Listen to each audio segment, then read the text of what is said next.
Subscribe कीजिए हमारे YouTube channel नाते रजा को और बेल आइकन को प्रेस कीजिए, जिससे आपको हर रोज न्यू वीडियो की नोटिफिकेशन।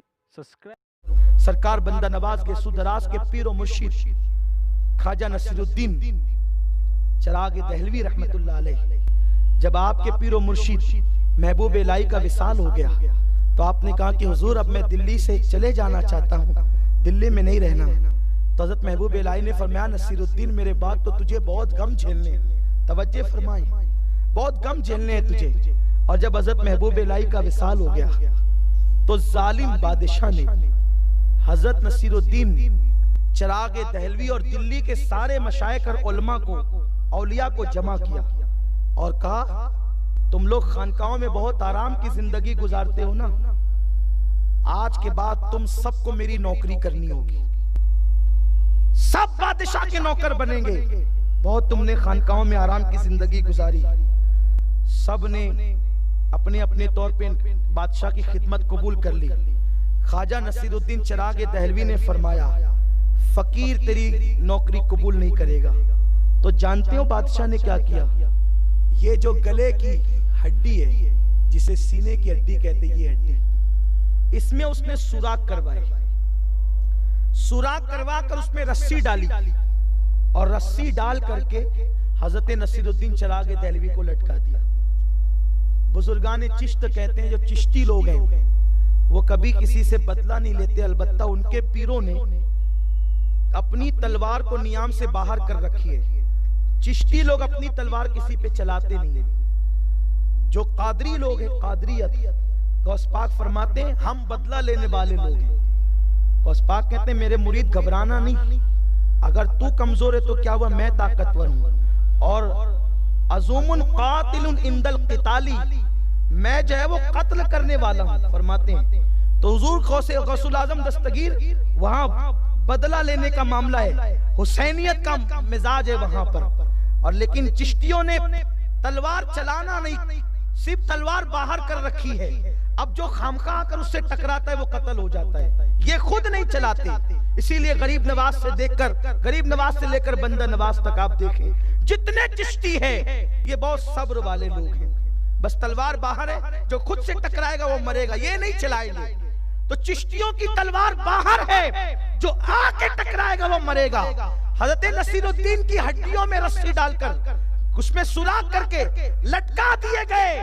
तो रात को वो चिश्तियत की तलवार जब बादशाह के सर पे आई तो हजरत नसीरुद्दीन चिराग दहलवी ने अपनी आस्तीन बढ़ा करके उसके सर पे रख दिया, आस्तीन कटवा दी और उसको बचा लिया। किसी ने कहा अच्छा मौका था उसको मरवाने का, आपने खुद कटा करके उसको बचा लिया।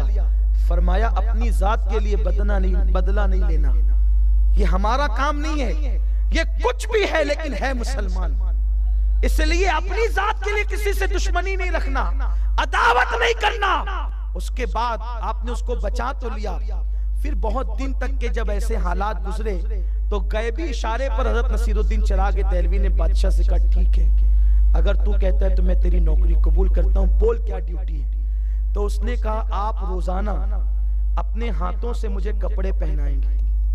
कहा ठीक है। तो ख्वाजा नसीरुद्दीन चिराग दहलवी की वो रस्सियां खोली गई और उसके बाद वो जख्मों की मरहम पट्टी की गई और आप रोजाना बादशाह को कपड़े पहनाते। लेकिन वो कपड़े पहनता तो सुबह के वक्त, बहुत कुछ आपसे करवाता, लेकिन आप सिवाय सब्र के कुछ और नहीं करते, क्योंकि जाती मामला था। जाती मामले पे बदला लेना अहलुल्लाह का काम नहीं, कभी बदला नहीं लिया। एक दिन उसको बहुत शरारत सूझी, कहा नसीरुद्दीन बहुत सर नीचा करके सारी ड्यूटी अंजाम देते, इनको छेड़ो।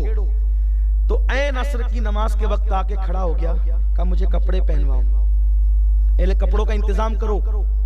आपने धोबी से कपड़े मंगवाए और कपड़े मंगवा करके जब आप उसको कपड़े पहनाने लगे सूरज गुरूब होने लगे। बस ऐसा गुरूब होने लगा कि मकरू वक्त आ गया और अल्लाह वाले नमाज तो नमाज, मकरू औकात को भी नमाज के लिए मुनासिब ख्याल नहीं करते। तो जब आंख में आंसू आ गए, कहते हैं ओ सूरज ये तो जालिम है, लेकिन तू तो मेरा उज्र समझता है, थोड़ा सा ठहर जा ताकि मैं नमाज असर मसनून वक्त में पढ़ लूं।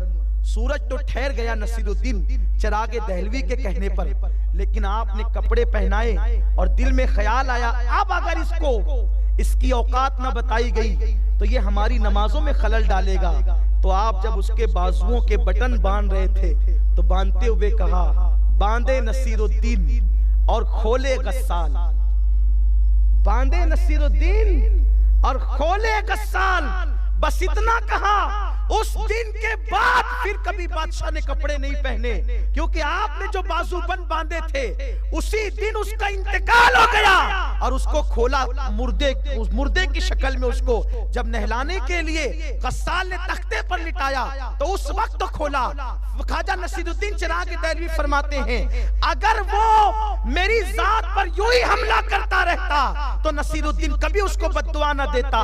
उसने मुझसे नमाज तर्क करवानी चाहिए, इसलिए मेरी ज़बान से ये जुमले निकल गए। तो मेरे प्यारे आका सल्लल्लाहु अलैहि वसल्लम के दीवानों, इबादत गुजार जरूर बनो, लेकिन पहले अपने दिलों को पाक करो। हर मोमिन के लिए हमारा दिल पाक होना चाहिए, मिसले आईना होना चाहिए। जब ये दिल कदूरतों से, हसद से, कीने से, जिल्लत और रुसवाई के तसव्वुरात से पाक होगा, तब इंशाअल्लाह इबादतें असर करेगी और ये दिल जब चमकेगा तो सरकार का जलवा भी नजर आएगा, रब का मुशाहिदा भी होगा। मेरे आका अलैहिस्सलाम के दीवानों, और दिल साफ न रहा तो कुछ भी करते रहिए। कि इकबाल का वही शेर कि मैं जो सर बसजदा हुआ कभी तो जमीन से आने लगी सदा, तेरा दिल तो है सनम आशना, तुझे क्या मिलेगा नमाज में। तो इसलिए याद रखे, इस दिल से हसद का सनम, बुग़्ज़ का सनम, कीने का सनम निकालें। सुन्नी दावत इस्लामी यही दावत देती है। सुन्नी दावत इस्लामी का मिशन खानकाहों से अलग नहीं है, समझ लें, इसलिए कि हम लोग खुद खानकाहों से वाबस्ता हैं। सुन्नी दावत इस्लामी का मिशन अहले सुन्नत व जमात का मिशन है। सुन्नी दावत इस्लामी तमाम सलासिल का गुलदस्ता है। सुन्नी दावत इस्लामी में कादरियत की बरकतें भी है, चिश्तियत की रानाइयां भी है, नक्शबंदियत का बहार भी है, सहरवर्दियत की बहारें भी हैं। ये तमाम सलासिल का गुलदस्ता है। इसलिए आओ हम सब मिल करके सुन्नी दावत इस्लामी को मजबूत करें, क्योंकि इस तहरीक का मिशन ये है कि बुजुर्गों के कदमों से लाकर लगाने के बाद मदीने वाले मुस्तफा के कदमों तक पहुंचा दिया जाए, ताकि लोग कल भी कामयाब हुए थे आका के कदमों में आने से, आज भी कामयाब होंगे, सरकार के कदमों में आने से कामयाब होंगे। सुन्नी दावत इस्लामी शख्सियत परस्ती नहीं सिखाती, बल्कि शख्सियतों का एहतराम सिखाती है और मदीने वाले मुस्तफा के कदमों में लाना चाहती है। अल्लाह रब्बुल इज्जत मुझे आप सबको तौफीक अता फरमाए। दौरान गुफ्तगू अगर कोई गलती हो गई हो, अल्लाह पाक अपने हबीब अलैहिस्सलाम के सदक़े तो फैल माफ फरमाए।